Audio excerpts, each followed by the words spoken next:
Good evening, ladies and gentlemen, boys and girls all around the world. What's going on tonight? How are things? How are you? How are yours? What have you been up to? How are things on this fine NBA off season? Anything good? While you guys are filing in here, I'm going to give a shout out to Players Choice. I want to give a shout out to my man Big Ox, Mars Blackman, Ron G, Swiper. I'm going to give a shout out to the fellas. It's what we do around here. I tonight want to talk about expectations. And the reason why I want to talk about expectations is because your expectations do two things.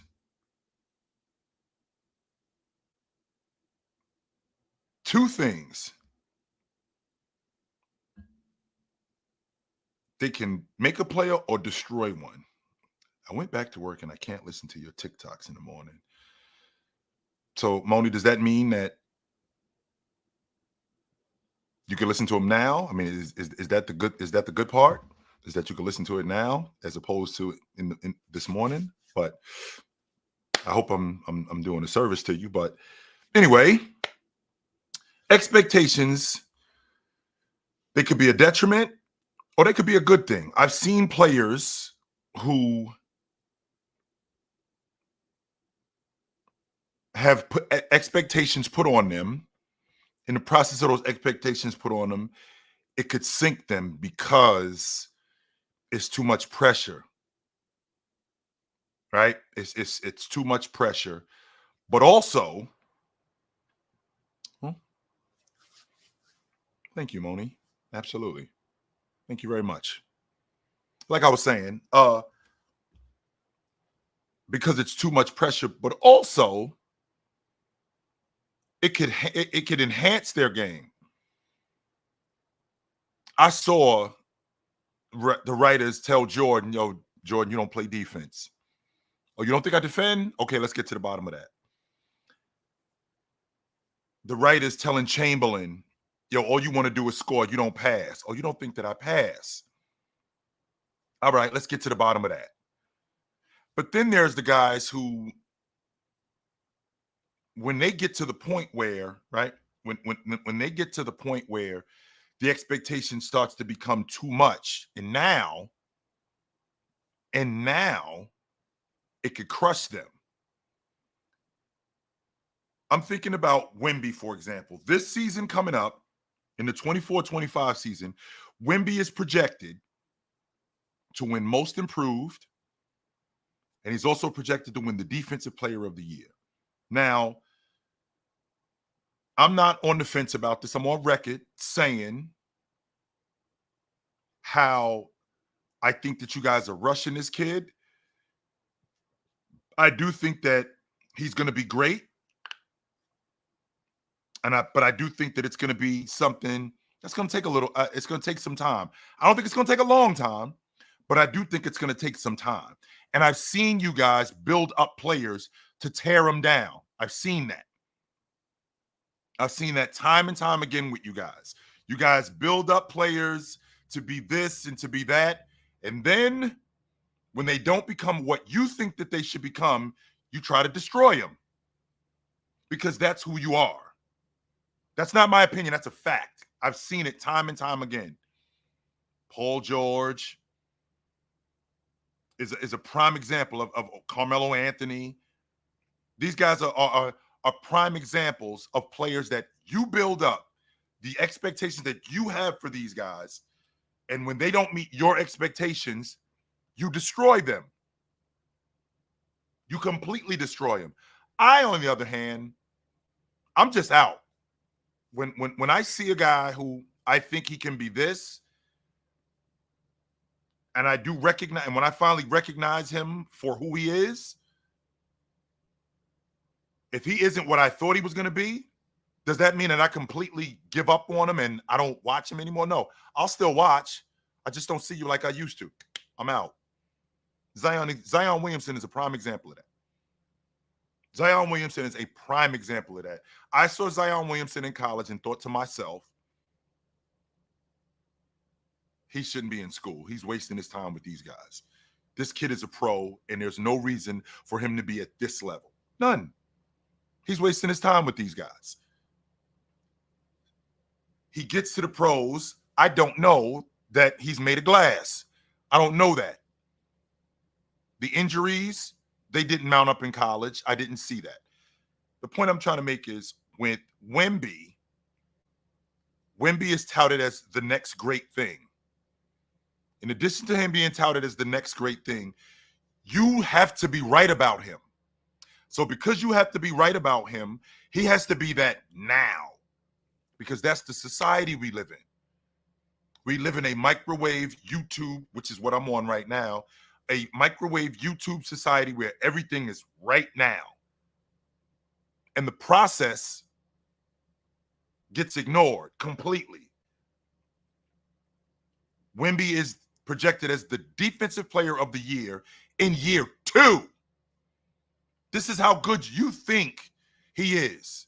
In year 2, you think Wemby could be the defensive player of the year.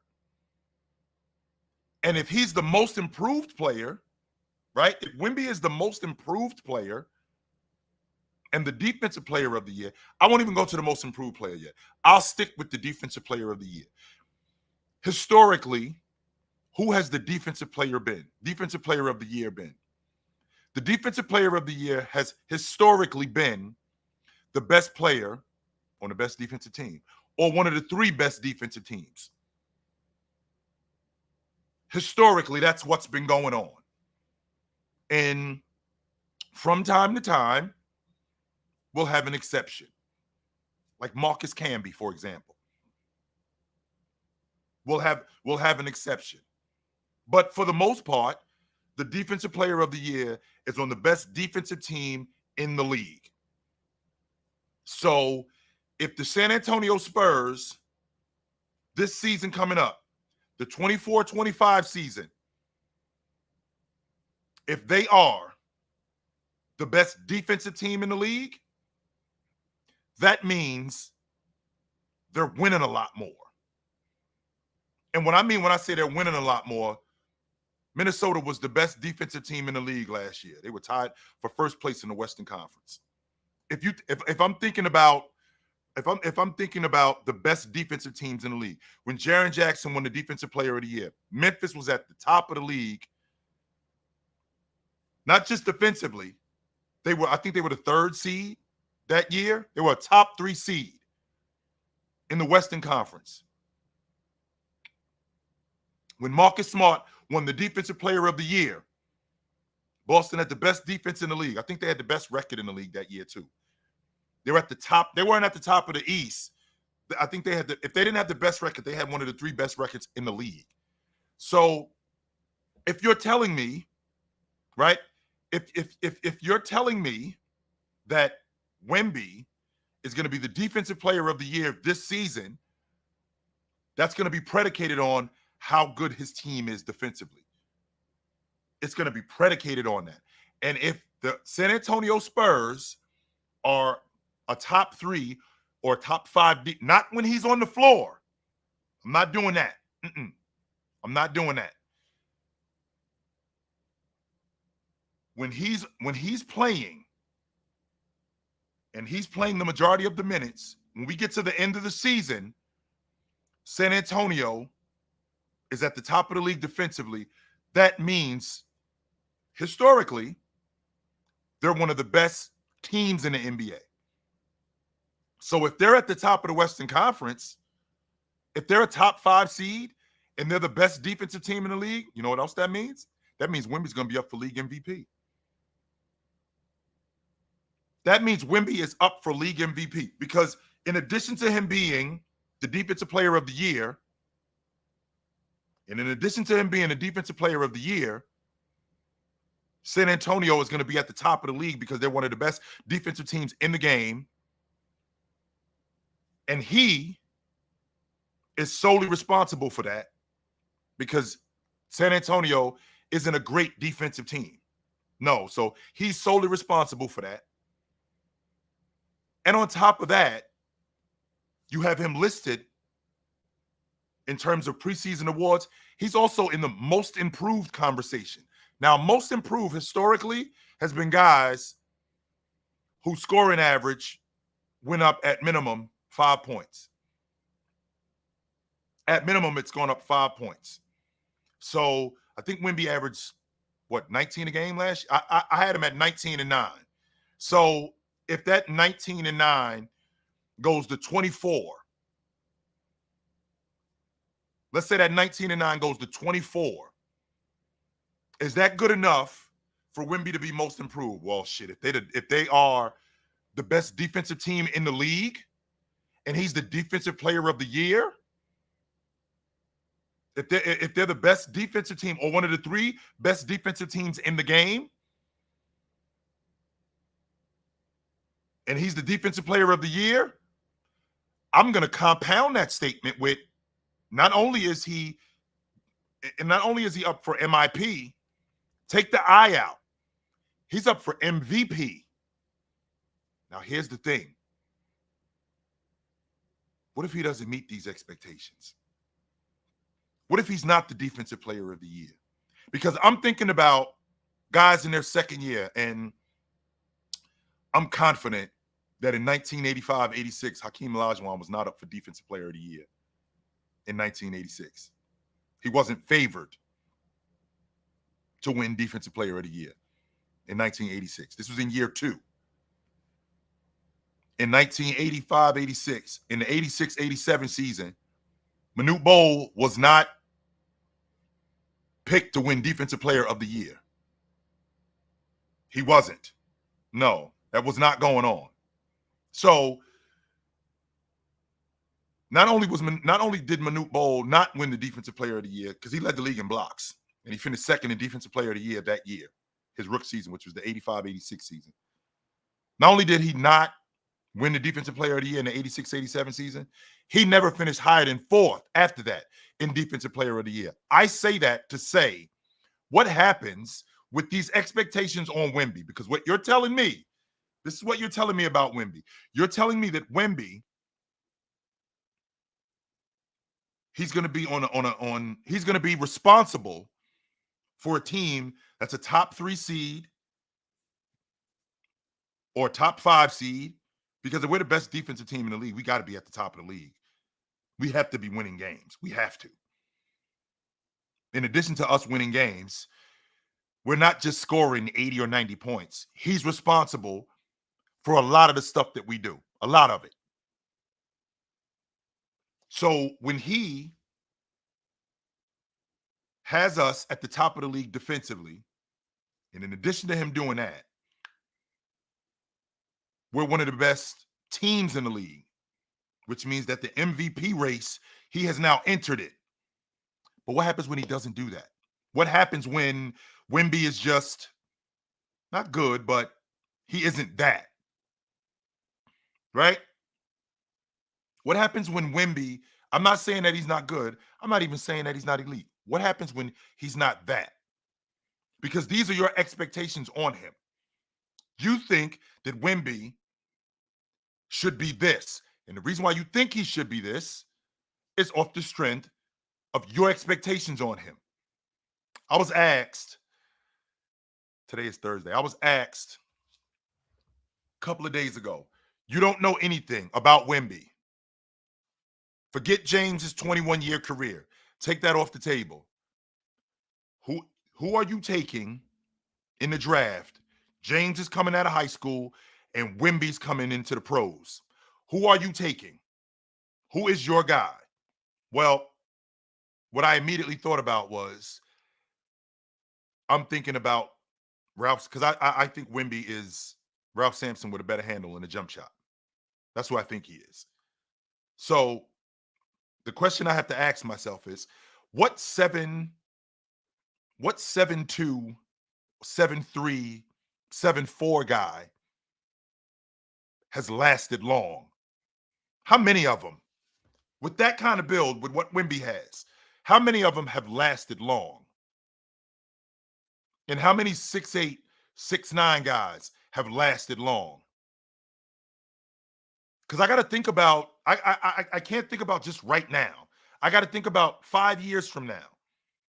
I got to think about 8 years from now. Is this guy going to hold up? And none of the guys that I've seen, right? None of the guys that I've seen in the past, none of the guys that I've seen in the past that are that big, with that kind of, not just that big, with that kind of skill set, how many of them have lasted that long? Shaq was 7'2". He wasn't 7'4", which is what Wemby is. He's not that big. And he ain't this big neither. That's the difference. So how many guys have lasted that long? I got to think about that. And what am I in how many years am I going to get out of him? How many years am I going to get out of a 7'3", 7'4" guy who is this? Ralph Sampson started breaking down after year 4. Let's kill that logic right now. You can dead that, T12. Ralph Sampson started breaking down after year 4. He didn't last 10 years. He played 10 years. He broke down after the 86-87 season. Ralph Sampson was virtually over. That knee injury, he wasn't nearly the same as what he was. Nearly. Not even close to the same. So I'm thinking to myself, all right, how many guys last that long? And what am I going to get out of this guy in the peak years, in his prime years? Would I take, because historically, what I'm seeing with the small forward lasts 12, 13 years. Am I going to get 10 years out of a guy like this? Am I going to get 10 years of this? Maybe. I might, and in those 10 years, don't forget now, I got to wait for him to develop too. Because he's not just going to come right out the gate. If I'm lucky, he'll be awesome right from the door and stay awesome. But in his peak years, how many in his prime years? Let me rephrase that. If I'm going to get 10 years out of this guy, how many of those years are prime years? Am I going to get 5 of those? Okay, so that's half his career. Would I take that over a 6'8", 6'9" guy that I could get 12 years out of, and of those 12 years, 8 of them are elite? If I could, because again, I'm taking James off I'm taking the 21 years off the table. He wasn't that. No. He's not that. James isn't 21 years. He's coming right out of high school. So I'm going off of what I've seen in the past with the small forward. And not just the small forward, elite players. With the small forward, more times than not, Scottie Pippen, Doc. I'm thinking about elite small forwards. Bird. How many elite seasons am I getting? I mean, Bird 7 times in 9 years finished 1 or 2 in league MVP votes at 6'9". Scottie Pippen was first team all defense 8 straight years. Am I getting? He played more than he didn't. This is what I'm thinking about more than anything. I'm thinking about health. Because what I can't do is I can't get it wrong with the number 1 overall pick. I can't. See, with the number 1 overall pick, and a lot of you guys, what I don't understand when I have this discussion is with the number 1 overall pick, whatever draft it is, that number 1 overall pick is considered a franchise guy. The number 1 overall pick, more times than not, isn't a piece. Like the Lakers had the #1 overall pick in '82. They already had Jabbar. They already had Magic. They already had James Worthy. They already had Byron. Norm Nixon. They already had Michael Cooper. They got lucky because they traded some years ago and ended up with the #1 pick. Right? Same logic with the Celtics. Right? Same logic with the Celtics. They got lucky and ended up with the #2 pick in '86. But they did have a cornerstone guy.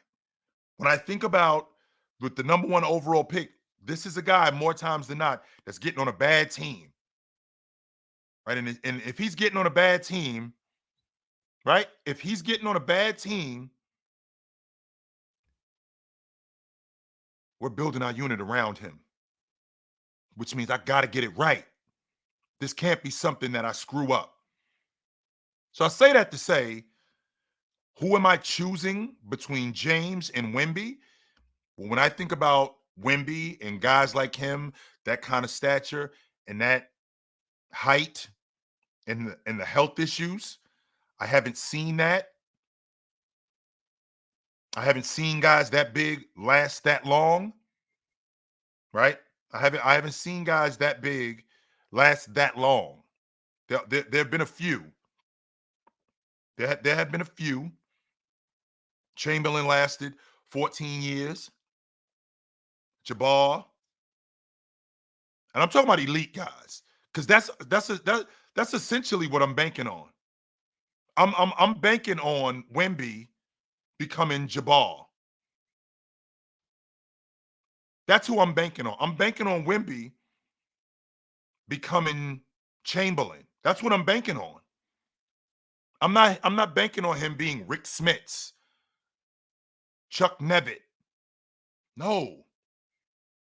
I'm not banking on him being Ralph Sampson, who, for all intents purposes, Ralph was awesome. Ralph showed up in '83, and he was awesome early, right? He was awesome early. Then he started to break down after like year 4, year 5. He started to break down. And when he broke down, that was it. And the last thing that I want to do is pass on a guy that I'm confident I can get 10, 12 years. And of those 10, 12 years, I could get 8, 9 elite seasons out of him. And in those 8, 9 elite seasons, 3 or 4 of those are peak years. I don't know if I can get that with Wemby. And the reason why I'm saying that, because I haven't seen it yet. But what I have seen is I have seen guys who are that big, more often than not, break down. And that's what I'm worried about. So if I had to choose between the two, I would have to take James. I would have to take James. Jamal sent the super chat. Jamal said, question, Chill. How do you think Bill Walton could have ranked with his trajectory if you take his injuries away? How great was he? Well, Bill Walton knew how to play basketball more than anything. Bill Walton was a basketball player. So if we're taking injuries off the table and we're talking strictly just a basketball player, Walton could pass, right? Walton could pass. Walton was damn good on the block.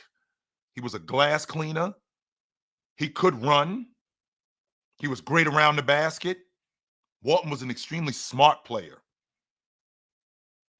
So if we take the injuries off the table and Walton shows up in 74, if I could get Walton from 74 to, I don't know, let's say 84, 10 years. If I could get 10 years of Walton, and of those 10 years, if I could get 6 of them or 7 of them that were elite, we would be talking about him like we talk about the greats, like Moses, David Robinson. He'd fall in that category, like in the top half, I mean, in the bottom half of the top 10 centers, like from 6 to 10.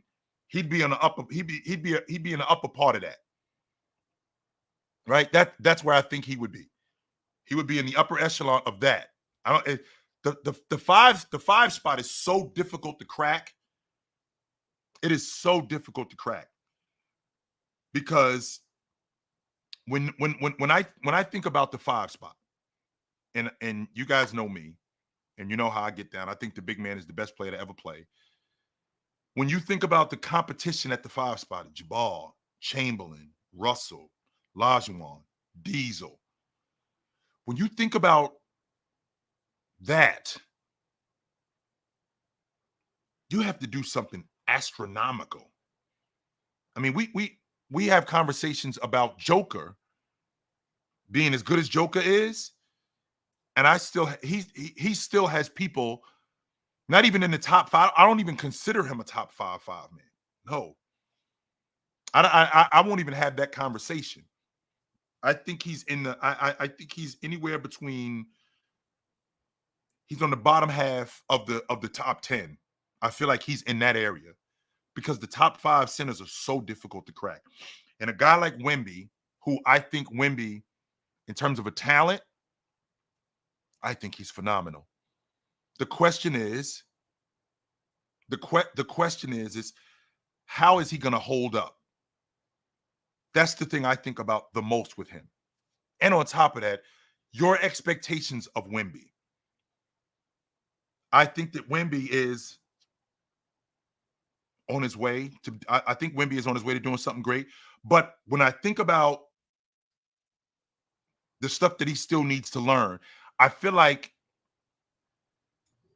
you guys aren't giving him an opportunity to learn that stuff. I don't think that if he ends up not winning the Defensive Player of the Year. Oh, wait a minute. Maybe we were wrong about Wemby. Maybe he isn't that good. Well, maybe he is that good. Maybe you just not giving him a chance to become that good.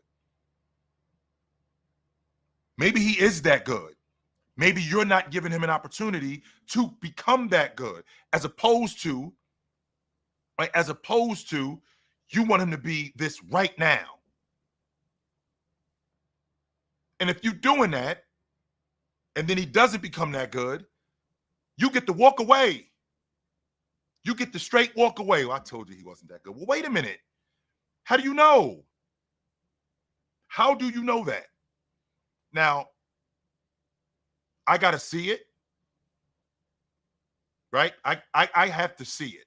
I gotta see a guy in Wemby. I have to see him more than anything. The skill set. I think that could come because a lot of the stuff that he already has, I don't have to teach that. Wemby's a damn good athlete. Damn good athlete. He does need to learn coverages. He needs to learn how to defend the pick and roll. He needs to get better at drop. He needs to learn how to close out better. And plus, now we got the book on him. Right? Now we got the book on him. And what I mean when I say we got the book on him is we're more prepared for him. I equate it to the quarterback. There's a reason why Colin Kaepernick was as good as he was when he first showed up. There wasn't really much tape on him. So it was pretty difficult to prepare for him. But once we actually got some film on him, once we understood exactly who he was, okay, does that mean we're going to be able to dominate him? And Trey, you keep saying there's no book for 7-4. How many big guys have we seen? You can say the same thing about Sean Bradley. You can say the same thing about Chuck Nevitt. You can say the same thing about George Mirasan. Okay, you can't teach height. I get that. But there's the other things. Health. How is he going to hold up? That stuff is important, man. That stuff is important. I don't care how big you are. I can't teach you how to run fast and jump high. No, I can't. You either have that or you don't. I can help you run faster and jump higher. I can do that 100%. But I can't teach you, right? I can't teach you how to. I've always been an advocate of that. I can't teach you how to run fast and jump high. You either have that or you don't. I can enhance that. Yes, I can. 100% I can enhance that. So with that being said, right? With that being said, the expectation on Wemby, I see what you guys are looking at. I told you when I first saw him, right? When I first saw him, I said, that's Ralph Sampson with a better handle and a jump shot. And Ralph Sampson, his ability in transition to grab the ball off the glass, guys weren't doing that. Red Auerbach this is incredible because Red Auerbach was doing everything that he could in 83 to move up in the draft because he wanted Ralph Sampson like it was going out of style. He wanted Ralph Sampson like it was no tomorrow. That was his guy. He wanted him because Ralph he wasn't the prototype center. He was the advanced center. He was a different type of 5-man. And I think Red Auerbach might have I think Red Auerbach might have saw a bigger version of Russell in Ralph Sampson. Didn't know he was going to break down like that. And that's my issue with Wemby because I've seen big guys. Shaq had a hyperextended knee when he first got to the Lakers. I don't know if you guys remember it. They played against Dallas. Yeah, he hyperextended his knee. The first year he got there, he missed almost half the season. He almost tore his knee up, which I'm so glad that he didn't. But he missed half the season. And the logic on Shaq was, is he going to be okay? Right? Is he going to be okay? Or is this going to be a problem moving forward? Luckily, it wasn't. We did get the better years out of him. I mean, don't get me wrong. He did get hurt, but it wasn't debilitating. We still got plenty of good years out of Shaq. I just met Wemby, so I don't know, right? I don't know exactly who he is yet. I don't know. What I do know is he could be special. I do know that, right? I do know that watching him, he could be special. And special in the aspect where this is what the league is going to look like because we can't compete without that. We need that in order to compete. Now, I know a lot of you guys, right? I know a lot of you guys are saying, maybe you might not be saying this, but there are people who say when it comes to when it comes to Wemby, well, where are we going to get all of these 7-footers from? These 7'2" guys. There's plenty of 6'11" to 7'2" guys running around in the NBA. Plenty of them. What Wemby has, that's going to be the skill set. That's the difference. Right? That is the difference. And because that's the difference, me as a 7'1" guy, like Chet, like Wemby, I'm thinking, okay, very much like what Steph Curry did. Very much like what Steph Curry did. And mind you, the reason why Steph Curry was able to enhance the game the way he was able to enhance the game is because they won. If they don't win, none of this works. Nobody's paying attention to it. So if the San Antonio Spurs end up winning, that's the formula right there. That's what the NBA is now going to look like. That's what the NBA you're going to see. You're going to see 6'11" to 7'2" guys. More. That's what the NBA is going to look like. It's going to be full of a bunch of Chets and Wembys. That's what it's going to be. And understandably so, off the strength that this is the formula for winning. And it's a copycat league, right? It's a copycat league. It's the kind of league that we live in. So when you see guys, when you see a guy that's that big, right? When you see a guy that's that big and he's able to do the things that Wemby can do, right? And he's able to do the things that Wemby can do, if it leads to winning, immediately, we got to copy that. Okay, we got to get that. The question is that I have for Wemby, more than anything, because I've seen guys his size more times. I've seen more guys his size not hold up than hold up. More guys. So because of that, I'm weary. So health is an issue for me.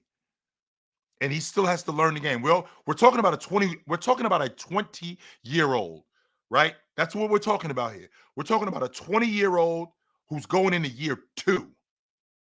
I don't even think he knows how to play the pro game yet. And the expectations that you guys are putting on him is Wemby's going to be the defensive player of the year. He's going to be most improved, right? He's going to be most improved next year, which means he's going to be in the MVP conversation.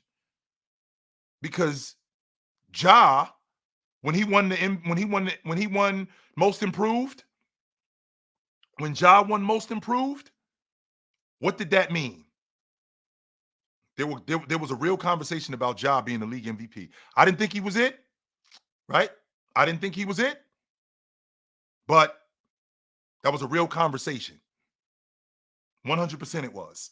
It was a serious conversation. So, with that being said, what do you guys think? Is this too much pressure on Wemby? Is Wemby not what you think he is? Is he going to be more than what you think he is? Can he be more than what you think he is? Or do we have to wait to see what he is? I'm in the wait and see. The reason why I'm in the wait and see boat is off the strength that I've seen guys that size. And I know what it looks like year 3, year 4, and it looks great. And then it turns into something else. Right? It turns into something else. And I don't want to rush this guy. If he is what I think he is, right? If he is what I think he is, which I think he's going to be a damn fine player, I just don't know if he's going to be able to hold up. Then absolutely. So I want to hear from you guys because I got a couple people in the lobby. I want to hear from you guys. What is Wemby and what is he going to be in your estimation? What up? What's up? Chill. I think you know exactly what Wemby is. You're just scared of him being. No, hold on. I think you're just scared of him being injury prone. I think that's your most concern. He in his rookie season, he was 21, 10, and how many blocks? 3.5 blocks a game. Led the league. This is the worst we're going to see him. We know it. We know what he's going to be. You're just scared if he's going to be injury prone, and I'm gonna tell you, he's not. Like I know that for a fact. I know that for a fact because how do you know that, Marcus? Put me on. Because I've seen how flexible he was, man. Like, have you seen him stretch? I have seen him. Like I just said, Wemby's a better athlete than I gave him credit for when he first showed up. He's a much better athlete. That's like much better. That's like some Kareem stuff. Like you remember, like Kareem, he was doing. I think he did yoga, right? Yes, this was later on in his career, sure. Yeah, right. And he wasn't injury prone, was he? No. Exactly, because all that stretching. You know what I mean? Mm-hmm. He was flexible. With Wemby, he's probably even more flexible than that, or about the same level. So yeah, I think his bones is more, you know, like you say, going hyperextend. I think his bones is like, you know, use all that flexibility to where it's not going to do all that. I think that's the only thing you're scared of, is that he's going to be injury prone. But right. we haven't seen a lot of bigs like Wemby be that flexible. I hope you're right, Marcus. I do. If I'm being honest with you, I hope you're right. I do, because there's stuff that I can teach you. Sure, I can't teach you how to run fast and jump high, and Wemby already has a lot of that stuff. I'm on record saying Wemby's the big kid in the yard with the small kids, sure. And we got to teach Wemby, because he's basically trucking all the small kids. We got to teach him control. That's what we have to show him how to do. We got to show him how to control himself, because he'll end up trucking all the small kids and hurt himself. I don't want that to happen. And I'm an Ant fan saying this. I want Ant to be like the greatest he possibly can. I don't want Wemby to reach what he's going to reach, what I know he's going to reach, because I want Ant to have, you know, the less competition as possible so he can do what he got to do. Well, I have to be honest. I have to be honest with myself. Wemby is going to be that. I have to be honest with myself. Marcus, I really hope you're right. And the reason why I hope you're right is because you know how I feel about the big man. Yeah, you think they're so injury prone. You love him, though. You love him. Exactly. You know how I feel about the big man. So I would love to see Wemby turn into Jabbar. I would love that. That's exactly what he's going to be. I'm telling you. I would love to see Wemby turn into Jabbar. Kareem with a jump shot. Come on, Are you kidding me? I would love to see Wemby turn into Jabbar. That would be fantastic. Kareem with a jump shot, bro. I just got to see it. I do. I got to see it. Give it 2-3 more years. All right. 2 to 3 more years. I'll wait on it. All right, brother. Good to talk to you. I just got to see it. That's all. I'm not one of these people who is praying for guys being injured. Oh, I ain't doing that. I'm not doing that. And this right here, Kareem with elite defense. I don't know if you know this, but when Jabbar retired, he was the all-time shot block leader in NBA history. Jabbar's a 12-time All-League defender. I just want to put that on your mind, Tribe. Right? I just want to put that on your mind, Trib. Jabbar is a 12-time All-League defender. 12. I just want to put that out there. So anyway, that is a concern of mine. 100% it is. I do worry about, being able to pick up the game. Yeah, I do worry about that, but I think that that's there, right? I do think that that's there, and with that being said, right? With that being said, being able to hone it and being able to honing it and being able to show it are two different things. And I think Wemby is, I definitely think he's a freak of nature. 100% I do. So what up? Hello, Chilltown. What up? I mean, I think Wemby will be okay. Like, he's very flexible. He's managed to get back up again when he gets knocked down. Mm-hmm.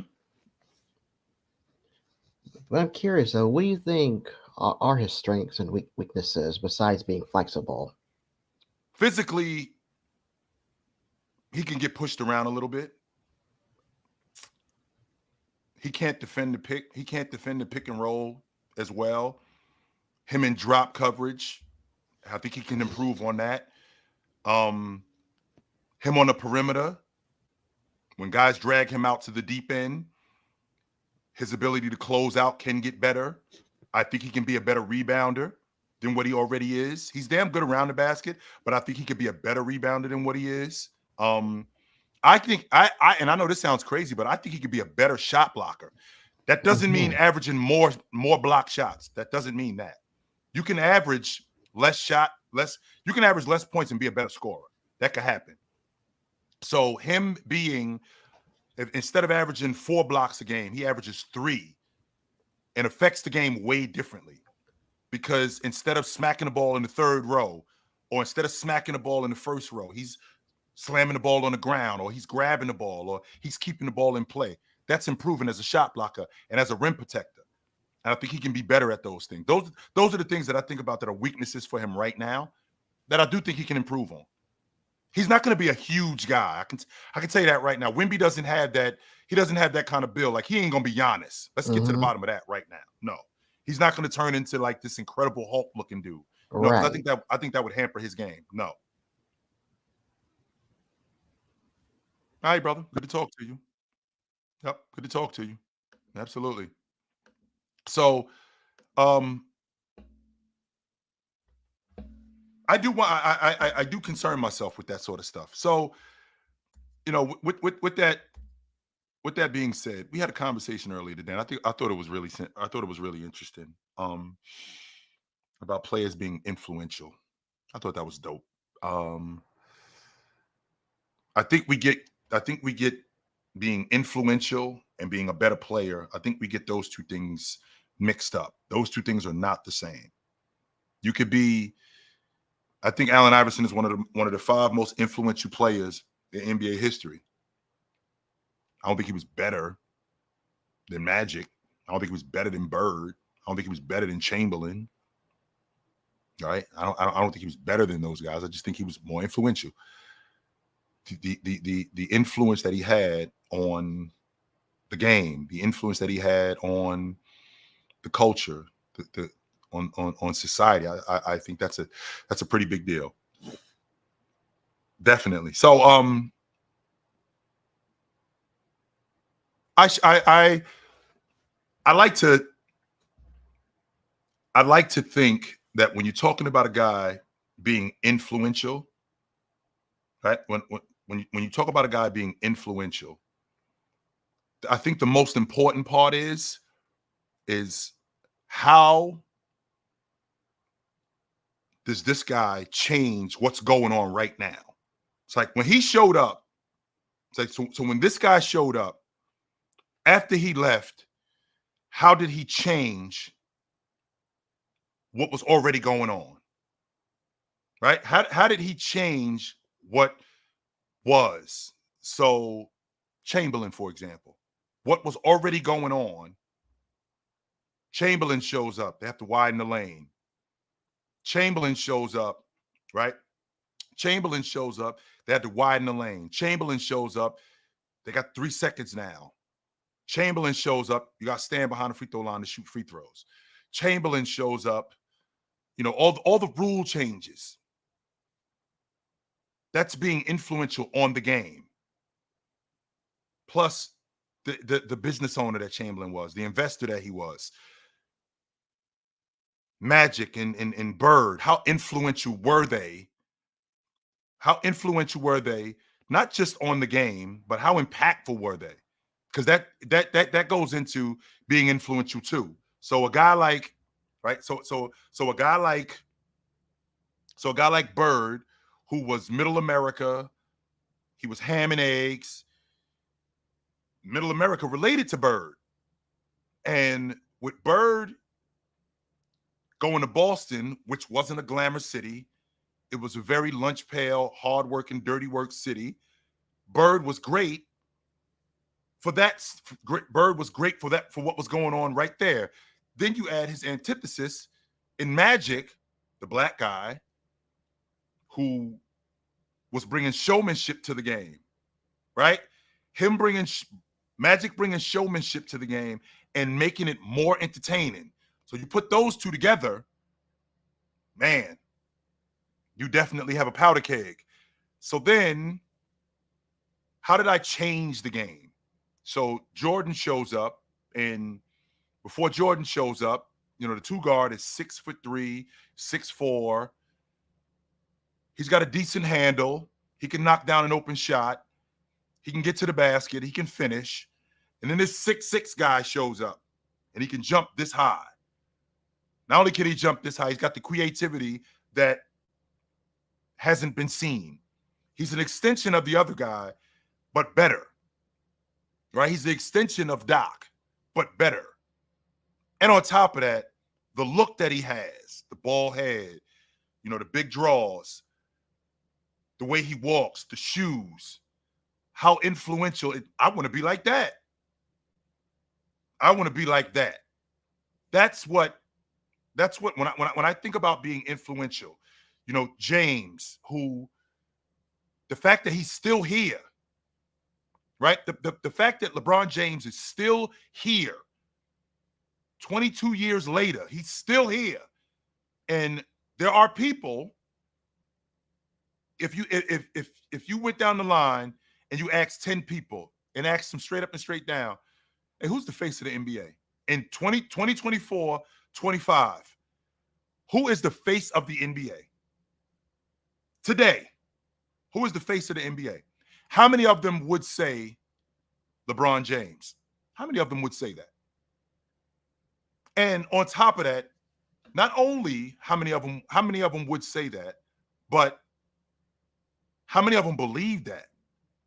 When you think about James coming to Cleveland, coming out of high school, being as big a deal as he was coming out of high school, and being that guy right from the beginning. If James falls flat on his face coming out of high school, especially being as big a deal as he was, guess what happens? Well, what happens is now teams are going to start to, even though that was the influx that was going on. Like Bryant did it, KG did it. I think Tyson Chandler did it too. But with that being said, None of them had what James had coming out of high school. So when he's coming out of high school, if he falls flat on his face,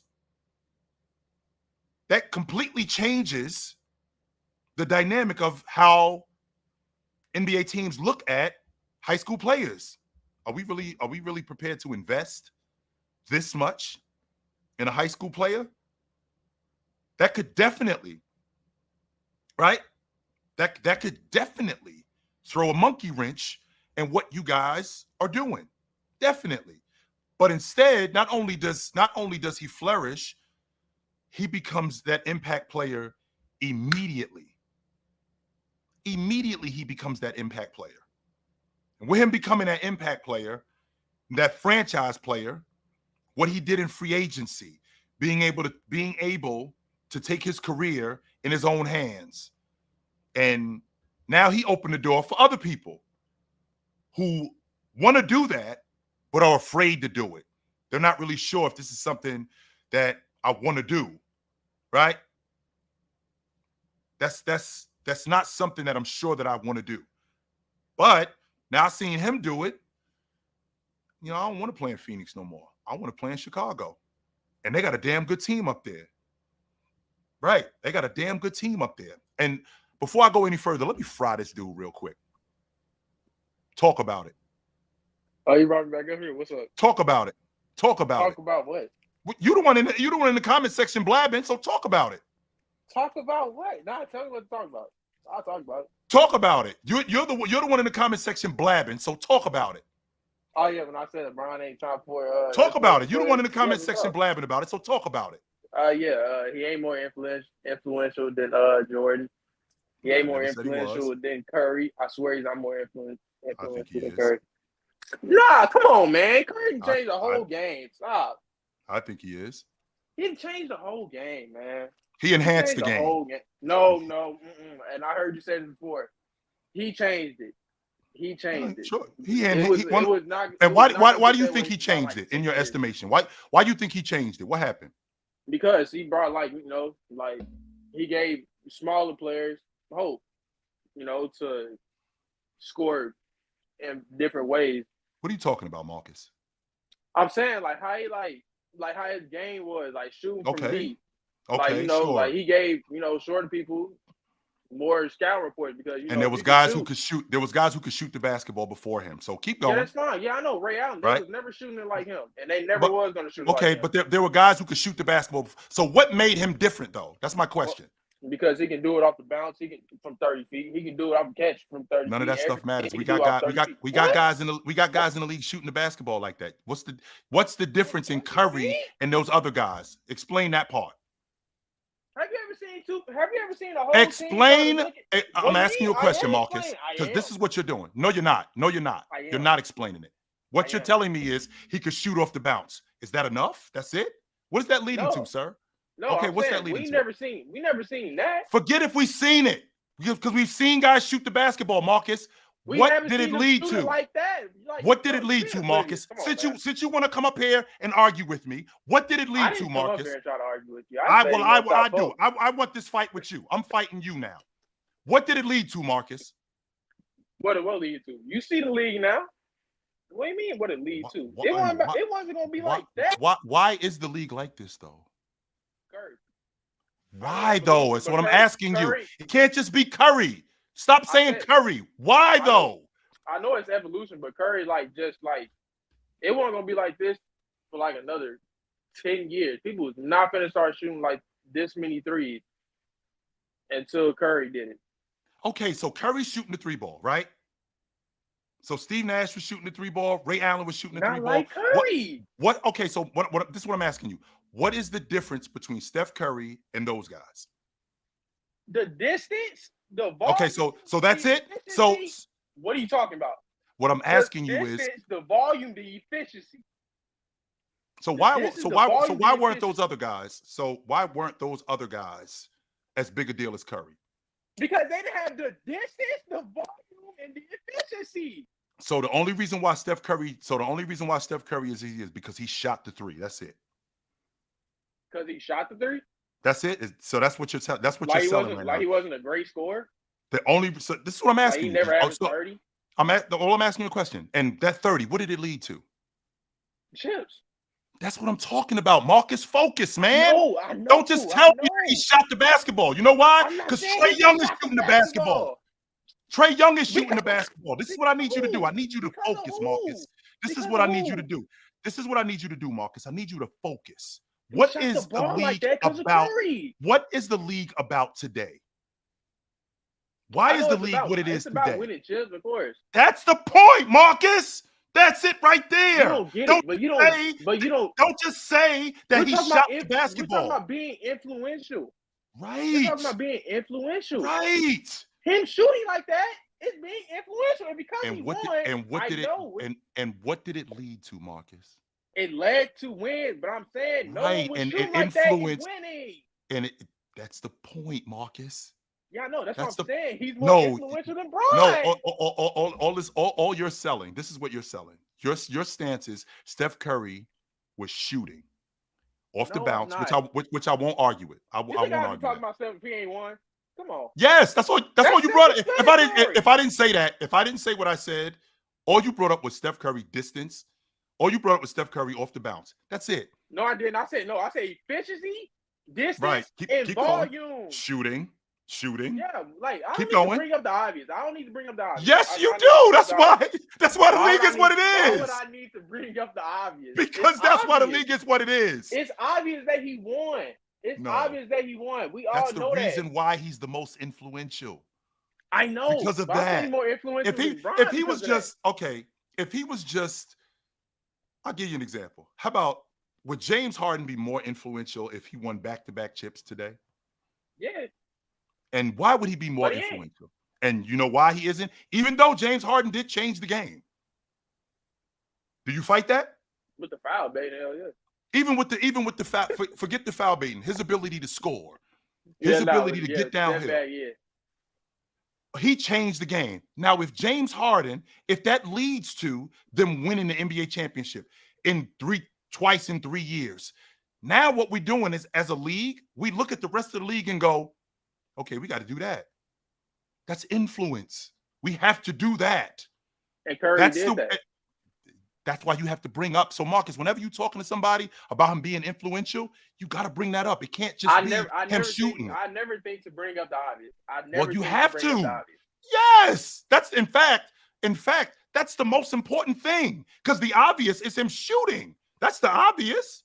That's all you know him for. But what did it lead to? It led to them winning. The thing. We all know what it led to. We don't. You don't, because you didn't bring it up. That's the most important thing. You think I just now started watching basketball? That's what it sounds like, Marcus. To be honest with you, that's what it sounds like. Because I don't have to bring up the obvious. Yes, you didn't bring up the obvious. That's the problem. And I'm trying to give you some. I'm trying to give you some information, Marcus. The information that I'm giving you, because the obvious.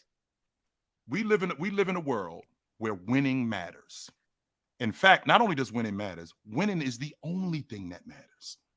So the fact that Curry shoots the basketball, contrary to popular belief, if they never won anything, nobody would give a fuck about that.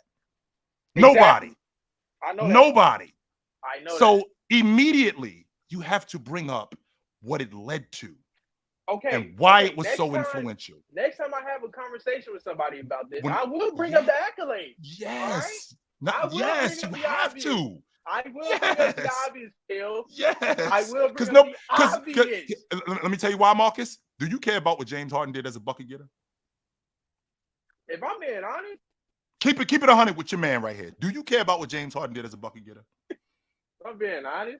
You don't. You don't, Marcus. Man, exactly. Man, you don't. But I tell you what. I tell you what. If James Harden was a back-to-back champion, he won the Finals MVP in back-to-back years. Hey, man. I bet you we're having a different. But that's the obvious. That's the obvious, though, Jill. That's the obvious, man. That's the obvious. That's the obvious. All right, brother. What up? Yo, what's going on, man? I this is what I've been trying to tell all the Curry minions for so long, bro. I'm like, yo, you take away them championships, you take away them championships that the Warriors. You don't care. Yeah, exactly. This is what I've been trying to tell the Curry. This is what I've been trying to tell all these little light-skinned kids that just get up and shoot in the driveway just to defeat childhood obesity. bro. Like, yo, stop. You don't care. But I will give you a player who I believe, bro, it didn't matter whether he won championships or not, and I think he is one of the best influences of the game. It's Iverson. Look at the way the game is played today. Mm-hmm. Look at the little guards, bro. Like, yo, look before Iverson, how many guards was taking you in the middle of the court and taking you out of the play with a crossover? When he crossed you, you was out of the play. I don't give a shit what nobody say, bro. Like, listen, on and off the court, if you look at the entire league today, every urban aspect of society, Iverson is responsible for in this game. Tattoos, cornrows, the sleeve, the sweat, all of that, bro, and everything on the court. The way that he played, you seeing a bunch of Iversons today. Ja Morant, all of them, bro. All of these little guards, bro, that's taking you off the dribble, bro, and taking you with the move. The thing about it, Iverson played in an era where they can actually hit you. You know what I'm saying? So, this is what I'm saying when it comes to Curry. And this isn't just Curry. Man, fuck Steph.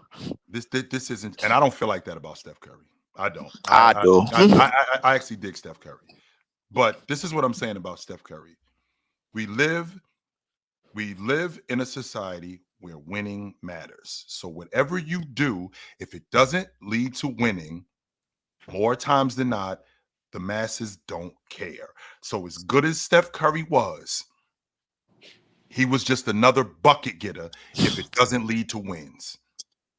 That's who he was. He was just another bucket getter if it does. But the fact that he won, and he won in the dramatic fashion that he won in, you can't deny him. And if you try to deny him, you are 100% delusional. You can't deny him. The fact that it led to wins, and it led to wins multiple times, because when I win once, anybody can win once. Okay. To win once, to win twice, to win, you have to now respect me as being an all-time great. Because when I do that, I'm proving that what I did wasn't a fluke. It wasn't a fluke. You know what? And to count, and to my small counter for that is when you say, yo, you can't deny Steph Curry. It's either, for me, I'm either gonna do one or two things. Either I'm gonna deny Steph Curry or I'm gonna shit on LeBron James. Because I know you do both anyway, and I'm gonna tell you, and I'm gonna explain to you why. Because we all talk about the KD Warriors and everything, and we all acknowledge, bro, how Kawhi had their asses down 25 points. I remember that vividly, and I remember how the Spurs during that season, bro, beat them at least 2 or 3 times in the regular season, and in that playoff game before they sicked out the bounty for Zaza to come out and with that injury. And before that, but they was beating them handily. So the reason why I bring this up is because when I look at the top 10 players, I know for damn sure ain't no way Shaq and Kobe is losing to no Steph. Ain't no way Magic and Kareem is losing to Steph. Ain't no way Tim Duncan is losing to Steph. Ain't no way Jordan is losing to Steph. But LeBron did it 3 goddamn times, and somehow, some way, bro, where we try to nudge him into this GOAT conversation, into this number 1 overall conversation, when you let a specialist whoop your ass 3 straight times. Leaf, don't do that. See, don't do what? You missed me. Don't do what? I'm good. So it's either I'm good. I'm straight, Leaf. I ain't fucking with you. I'm good. I can't do that. Nope. I'm not trying to hear that. Absolutely not. I'm not doing that with you. What up? Yo, oh my! First off, I'm entertained, highly entertained. You know what I'm saying? The one before that, and again, man, a lot of stuff. I gotta say, it was a mistake, and I just want to say maybe this will come true. One day, I was scrolling through YouTube, and I think I was dreaming, maybe, and it said you had an interview with Dr. J. I said, "Oh shit, he got an interview with Dr. J." So I don't know if that was there and I seen it and I'm bugging, I'm tripping. Maybe it happened one day and I'm just putting it in the universe. You know what I mean? I'm just saying. But to your talking point, the Steph Curry way of winning, yes, they won and it changed the league. But to what I'm learning about the game also is identity. You can't copy and paste and win everywhere with what they were doing. You know, they the original done datas. You know what I mean? You can't just take what they do and then win. It's not that simple. You feel what I'm saying? But I love what Steph Curry did for the game. But I think 100%. that, yeah, now I gotta respect it. You know what I mean? But what's good though, man? I ain't been here in a minute. How you doing, Chip? So to answer your question, and I was very much excited and then brokenhearted because, damn, Doc didn't show up. Unfortunately, I was extremely excited. I'm not tripping. I thought we had him. I did, but he didn't show up. Apparently something happened. I thought this was not last Sunday, but 2 Sundays ago.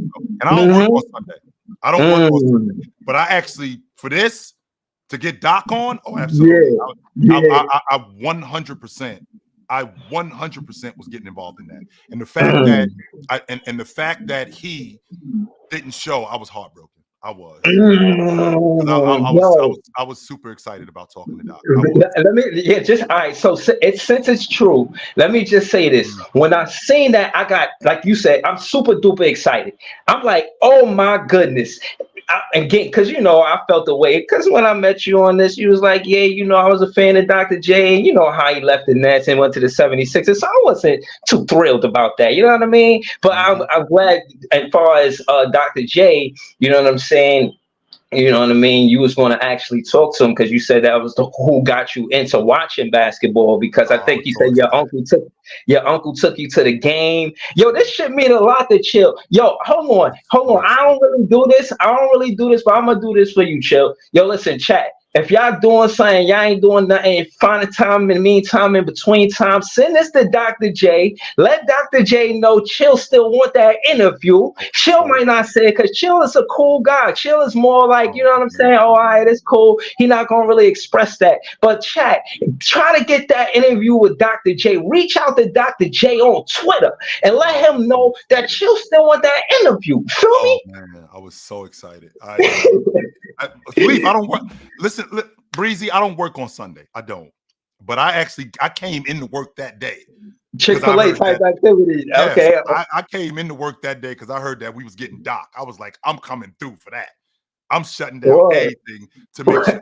And he didn't show. And I was heartbroken, man. I'd love to talk to Doc. 100% I would. I would love to talk to him. No doubt about it. So you wasn't going crazy. Nah, you was not going crazy. No, you wasn't. Yes, sir. Because I hit the notify button. You know what I'm saying? As soon as I seen it, I hit the notify button, and I left comments under there like, yo, this gotta be an accomplishment. I forgot what I said. I was there, and then I didn't see my comments, and then it was posted again, and then I posted another comment, and then I ain't see it. Bro, I'm glad you confirmed that I wasn't tripping and I actually seen this. And I really, really do hope you get this interview. Seriously. Listen, as a matter of fact, I forgot what else I was going to say. I just at minimum wanted to say that to you, Chill. I'm going to jump in the chat. I'm going to start the movement. I'm going to go to Twitter, and I'm going to tell Dr. J that you still want the interview. I'd love to talk to him. And we're going to see what's going to happen. You know what I'm saying? I'd love to talk to him. So, all right, brother. Good to talk to you, Breezy. All right, later. Peace. Yes, sir. Man, that was something that I was super excited about. I definitely, Marcus, you trying to, let me tell you what you're doing, Marcus. You're trying to make your name off of me, and it's not going to happen. If you think that that's what it's going to be, I won't fuck with you no more. If you're doing that, and if you really want to battle, we'll get in the ring. But if you're trying to do this with me, nah, you got me fucked up, my man. You do. You got me confused. I won't have you around here no more. Because if you really want to fight, you know where to find me at, right? I do this when I'm talking to my people. Now, if you really want to get in the ring, contact the real people, and we could really get in the ring, and we could really do it. And I will fry your ass. I just come here, right? I just come here because I want to talk basketball with the people. You come in here to clout chase, you in the wrong spot. I don't play that shit around here, B. I don't do that. I do not do that on my spot. And if you come in here with that, your ass you're gonna have to do that somewhere else. And if you really want to get in the ring with me, contact who you know you need to contact, and let's really get it on. Let's really get it on. Because I don't do it like that here. I don't do it like that here. So if you're trying to big time me, like I said, call up who you need to call up and we can get it on. Because you ain't going to do that clout chasing shit in my house. No, you not. Hell no. No way are you doing that shit around me. Matter of fact, I'm good. I don't think so. Fuck out of here. No, I don't think so. Not around my house. I'm straight. So, it's about that time for me, guys. I gotta bounce. It was good to see you guys today. Y'all know what time it is when y'all see me. Y'all know what it is. Y'all know exactly what it is when y'all see me. Y'all know where to find me. If I'm not here, I'm on TikTok, 9 a.m., Monday to Friday. And if I'm not there, I'm on the panel on YouTube, 11 to 2, Monday to Friday. We have great conversations. We really talk basketball. If I'm not there, I'm here. Monday nights, Wednesday nights, Thursday nights. And if I'm not there, on Saturdays, me and my man Big Ox, we get on Chill with Chill. Right? We get on Chill with Chill, 12 o'clock Eastern. You can find me there. So I ain't hard to find. I'm not hard to find. Absolutely not. So I will see you guys soon. But until then, put on a suit, drink water. Don't drink and drive. Hey, man, when last time you talk to your mother? Call your mother, right? Call your mother. Do I have another super chat that I need to get to? Hold on for a second, because I don't want to miss any of those. No love for Spencer Haywood. Spencer Haywood, the Hall of Famer. Spencer Haywood was awesome. Why don't we? What were we talking about? What were we talking about when we talk about Spencer Haywood? I don't know what we was when we were talking about Spencer Haywood. What about Spencer Haywood? I don't know what we were talking about. But anyway, it was good to see you guys. Call your mother, man. Call your mother. I will see you guys soon. But until then, take it light, but take it. Absolutely, man. Good to see you guys. Good to